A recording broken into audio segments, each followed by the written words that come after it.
A massive warm welcome to the show, David. Can you tell the listeners a little about who you are and what you do? Well, I'm David Frangione. It's great to be here. You know, I'm a music technologist. I'm an entrepreneur, businessman, engineer, producer, drummer, author, drum library creator, artist development professional. Very blessed to have worn a lot of hats and enjoy all that I do, and just love the whole combination. Man, I thought I spun a lot of plates. You put me to shame there, David. Life's too short for me not to keep really busy doing things that I'm passionate about and that I think I can contribute to, and it's just been a wild ride. Just for anyone tuning in and hearing you for the first time, just to bring them up to speed, you've been the in-house engineer for 5 of Aerosmith's records and built most of their recording studios and high-end AV systems.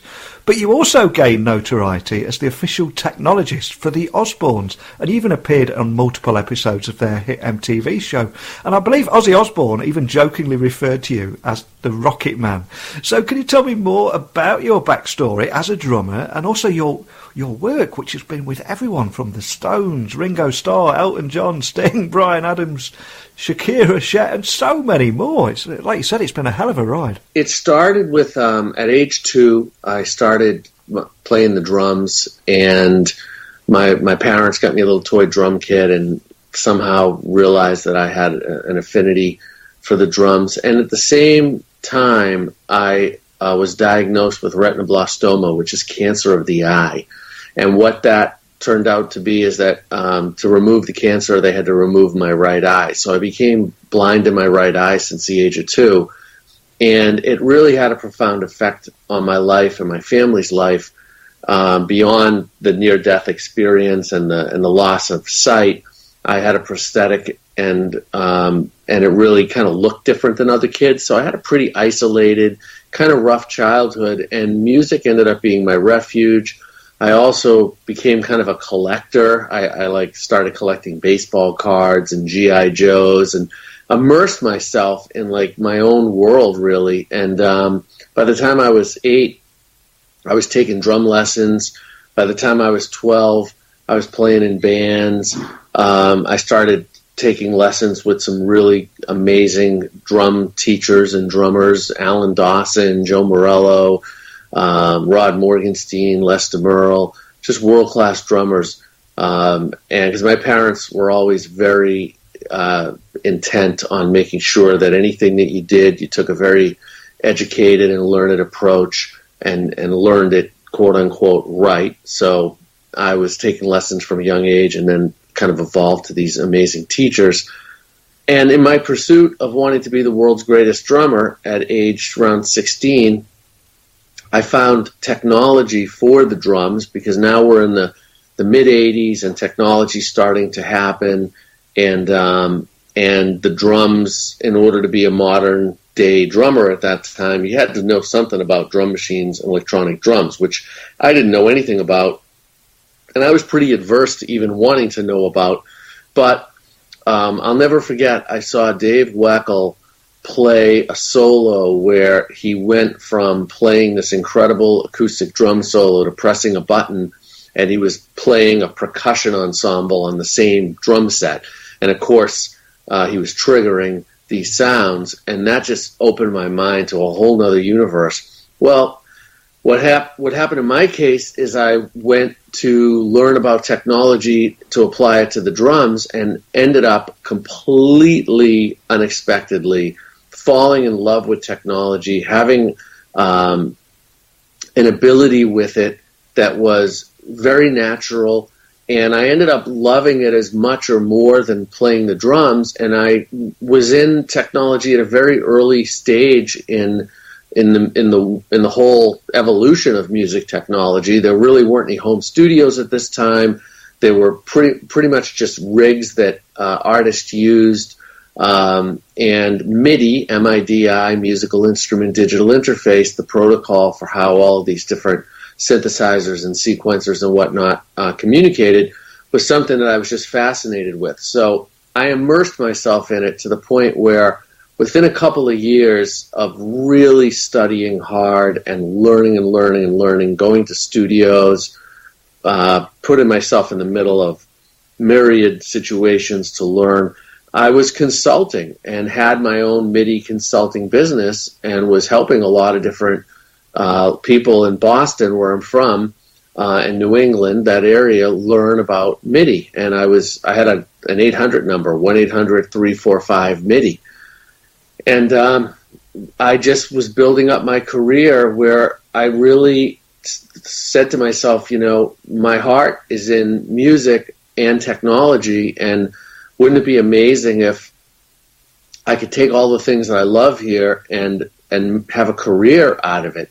I never dreamt and thought that I would end up working with so many of my heroes, but because I was, I had a pretty complete understanding of all the different types of music technology and centered around MIDI, and I was early in the life cycle of this technology. I was able to go out and work really hard and network and get clients. And so, I worked with the Boston Symphony, because I could read music and I had technology as well. I remember I got into New England Conservatory on a scholarship and went there for a couple of years and left when I had the project with Aerosmith come around, because I really had to choose one or the other, and I chose Aerosmith. And I remember there was a really unique gig where the symphony needed someone who had an Akai sampler who could sample all of these sounds and play them back with the symphony. Sir Michael Tippett had this piece that had all these different sound effects that were part of the orchestra. And so somebody had to be able to read music, play with the symphony, create, get the sounds that were needed, put them into the Akai, play them back. It was like 4 different people's worth of ability. But because I had played in the Greater Boston Youth Symphony Orchestra in the percussion department, and because I could read and I could sample and I had my own Akai sampler, it was crazy. Like, I had the gig with the symphony. So there was I was out there doing anything and everything to learn and to progress. And then I had, I got the call from Aerosmith to work with, at first, Tom Hamilton, the bass player. He had a little MIDI rig that I helped him with, and then that evolved to the rest of the band. And then I ended up, just working with them day to day for years, doing all the technology and kind of being the one-man show.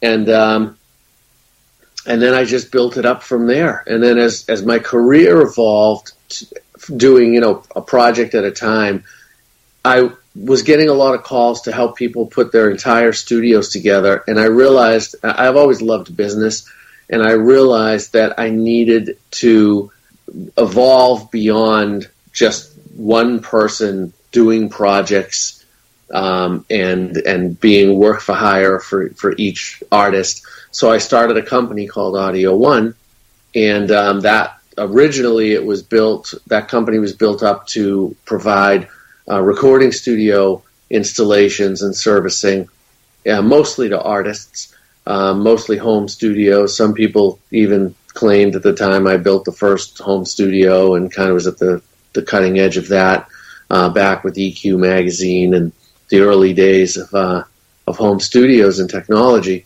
And then that evolved, Audio One evolved to home theaters and home automation, because building a recording studio for an artist was one thing, but a lot of them also had pretty tricked out homes, and they wanted to do things either for entertainment sake or for ease of use, like a lighting system, or they had security needs. So I loved and love all of this technology. So I understood how it all worked, and I built Audio One up from there, and just kept building my career, doing drum sample libraries.